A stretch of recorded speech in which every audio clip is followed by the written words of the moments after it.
পতিতালয়ের মেয়েটি যখন খদ্দের থেকে হাজার হাজার টাকার নোট নিয়ে ঘৃণার চোখে বলে, এই সমাজ আমাকে বেশ্যা বানিয়েছে, ঠিক তখনই দেশের কোনো এক প্রান্তে আরেকটি মেয়ে পরিশ্রম করে 100 টাকা 3টে নোট নিয়ে ধন্যবাদ বলে সমাজকে। এই সমাজ আমাকে কাজ করার সুযোগ করে দিয়েছে।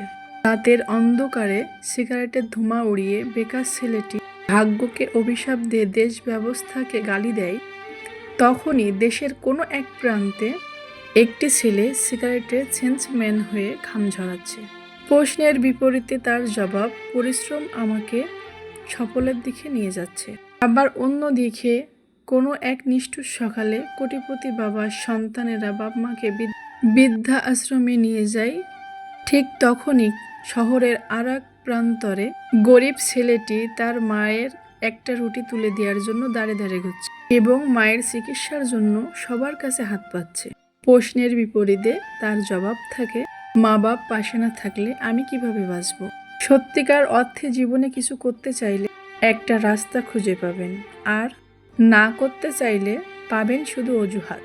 পৃথিবীটা ঠিক তেমনই আমরা যেভাবে দেখি। প্রশ্নের বিপরীতে তার জবাব, সুন্দরভাবে বেঁচে থাকার জন্য রাস্তার অভাব নেই।